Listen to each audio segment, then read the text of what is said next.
பாருங்க, இன்னைக்கு evening snacks வந்து போலி செஞ்சிடலாம். பருப்பு போலி. இதனால் ஒரு கப்பு மைதா மாவு எடுத்திருக்கேன்.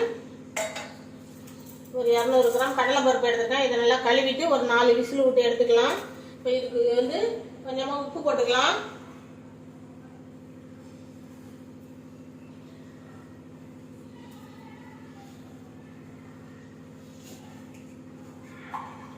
கொஞ்சமாக மஞ்சள் போட்டுக்கலாம்.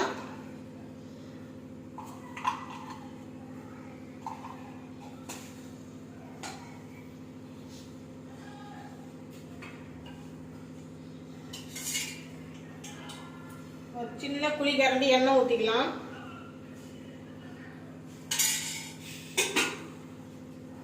கலந்து விட்டுக்கலாம். கொஞ்சம் கொஞ்சமாக தண்ணி ஊற்றி பிசைஞ்சுக்குவோம் கெட்டியாக.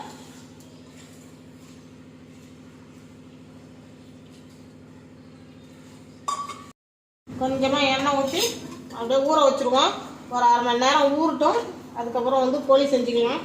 அதுக்குள்ளே அந்த கடலை பருப்பை வேக வச்சு பூரணம் தயார் பண்ணிட்டு போகிறேன்.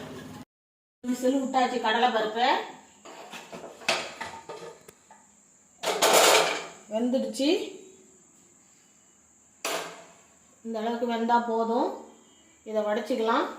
வடிச்சு பூரணம் ரெடி பண்ணிக்கலாம். கொஞ்சம் ஆறட்டும். ஆறுனதை மிக்சி ஜாரில் போட்டு அரைச்சிட்டு வந்துடுவோம். அரைச்சிட்டு வந்து காட்டுறேன். மாவு 1/2 மணி நேரம் நல்லா ஊறிடுச்சு. பூரணம் ரெடி பண்ணிக்கலாம்.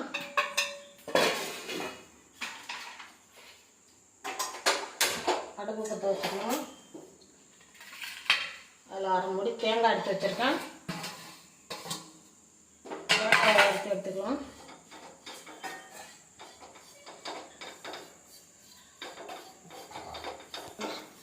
தேங்காய் வதங்கிடுச்சு. வாசனை வந்தால் போதும். கொஞ்சம் இந்த மாதிரி வதங்கினாலே போதும். எடுத்துக்கலாம்.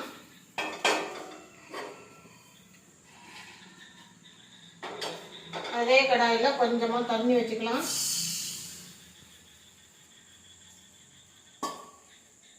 இதெல்லாம் 1/2 கப்பு சர்க்கரை, நாட்டு சர்க்கரை எடுத்து வச்சுருக்கேன். அதையும் இதில் போட்டுக்கலாம். சர்க்கரை கரையட்டும். தண்ணி கொதிச்சிடுச்சு. தேங்காயை போட்டுக்கலாம். கொஞ்சமாக ஏலக்காய் தூள் போட்டுக்கலாம்.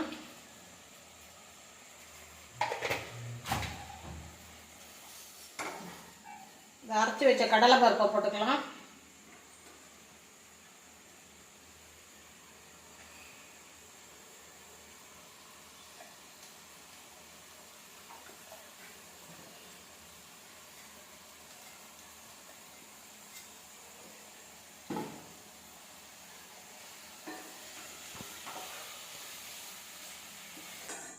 பூரணம் ரெடி ஆகிடுச்சு.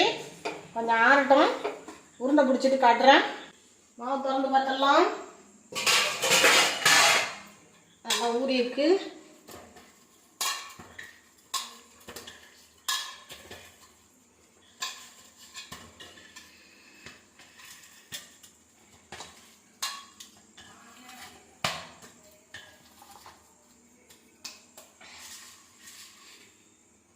ஒரு இலை எடுத்துக்கலாம். கொஞ்சமாக எண்ணெய் தடவிக்கலாம்.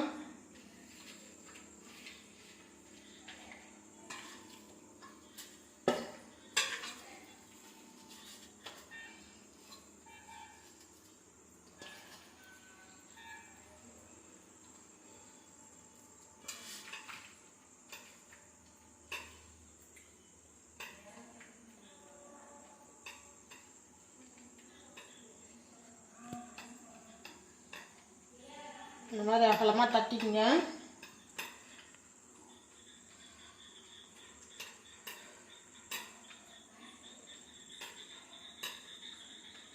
இந்த உருண்டையை அப்படி உள்ளே வச்சு அப்படி மூடி மறுபடியும் அப்படி தட்டிடுங்க.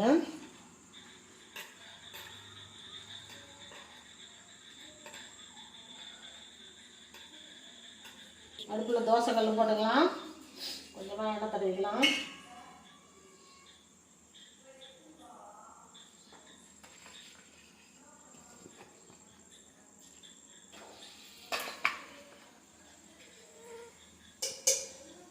சுற்றி எண்ணெய் விட்டுக்கலாம்.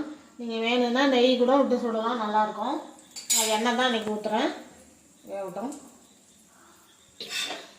திருப்பி போட்டுக்கலாம். ரெண்டு பக்கமும் நல்லா வேகட்டும்.